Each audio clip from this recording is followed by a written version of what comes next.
You ever see a scene in a video game or a movie and you have to do a double take? You think, wait, is that real? Well, the secret to that magic isn't just about sharp textures or detailed models. Nope, it's all about the light. Today, we're pulling back the curtain on the invisible force that makes digital worlds feel alive: global illumination. And hey, you don't have to take my word for it. Just look at this. It's night and day, right? On the left, you've got just direct lighting. See how harsh those shadows are? How the corners just feel dead and black? But on the right, that's global illumination. The whole scene just breathes. The light feels soft, it wraps around objects, it fills the space. It just feels right. So what is actually going on here? What's the secret sauce that takes a scene from feeling like a flat, old-school video game to something that could fool your eyes? Well, you already know the name. It's Global Illumination. And in this explainer, we're going to break down what it is, exactly how it works, and why it is, without a doubt, the most important ingredient for realism in any 3D world. All right, let's get into the nitty-gritty. What are we really talking about when we say global illumination?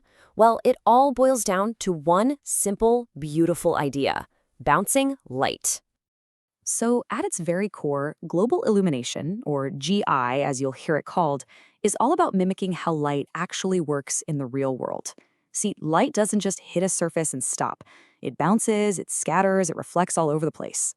GI is just the set of incredibly complex algorithms that computers use to simulate that beautiful chaos. And you can really split that chaos into two parts. First, you've got direct lighting. That's the easy part. A ray of light goes straight from a light bulb to the floor. Simple. It creates those crisp, hard shadows. But indirect lighting, that's where the real magic is. This is all the light that's already hit a surface and then bounced off to hit something else. It's what creates soft shadows, gentle glows, and even color bleeding. You know how a bright red cushion will cast a subtle red tint on a nearby white wall? That's indirect light. That is global illumination in action.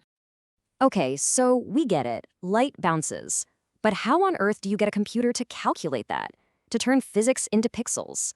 Let's take a look.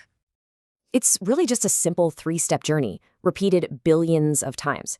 A ray of light leaves a source.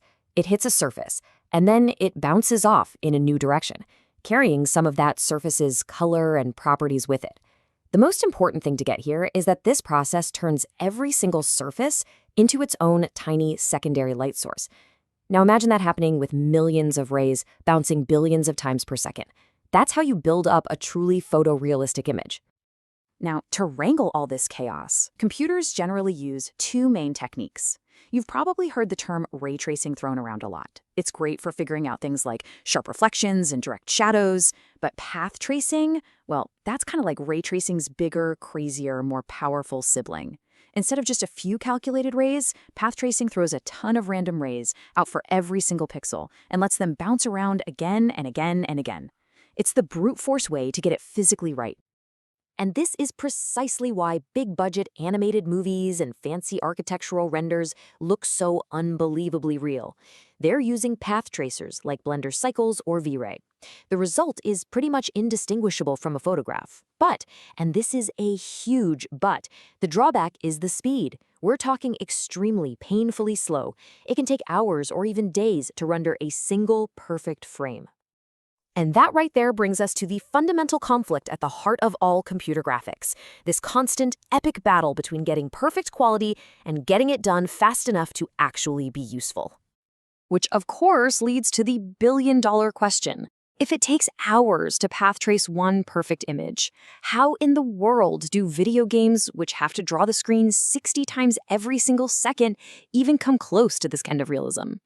The answer, in a word, is hardware. For a long, long time, GI was a software problem, crunched by a computer's main brain, the CPU, and it was slow. But today, our graphics cards, our GPUs, have specialized hardware, like dedicated ray tracing cores, that are designed to do nothing but these kinds of light-bouncing calculations, and to do them at unbelievable speeds. That is the revolution that made real-time GI possible. So this hardware leap gives developers a really big choice to make. For years, the only way to get beautiful lighting in a game was to bake it. That means all the complex light bounces were calculated ahead of time, and the results were saved, or baked, into the textures of the world.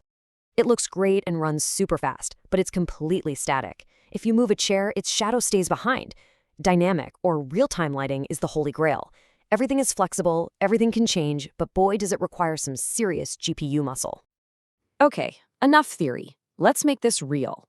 How did two of the most popular 3D tools on the planet, Blender and Unreal Engine, actually put all this stuff to use? First, let's step into Blender. You can think of this as the ultimate digital artist's studio. It's a place where pixel-perfect quality and total creative control are king. And Blender perfectly shows that trade-off we just talked about. It gives artists two incredible options. You've got Cycles, which is the full-on, no-compromise path tracer for that flawless film-quality render. You just have to wait for it. And then you've got Eevee. Eevee is a real-time engine that uses all sorts of clever cheats and shortcuts to approximate global illumination at lightning speed. It's not as physically accurate, but for getting instant feedback and quick results, it is an absolute game changer. Okay, now let's switch gears and jump into Unreal Engine. We're not talking about creating single, perfect images anymore. We're talking about building entire, massive, interactive worlds that have to run smoothly in real time. For a very long time, Unreal relied heavily on that baked lighting system. It's how they made games look amazing while still running fast. But it was always a compromise. The real revolution came with Unreal Engine 5 and a system called Lumen.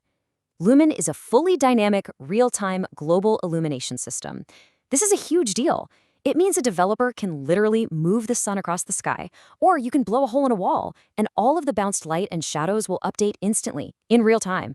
It's a massive, massive step forward. So, with tools like Lumen and Eevee pushing the boundaries every day, where is all this headed? What does the future of digital light even look like?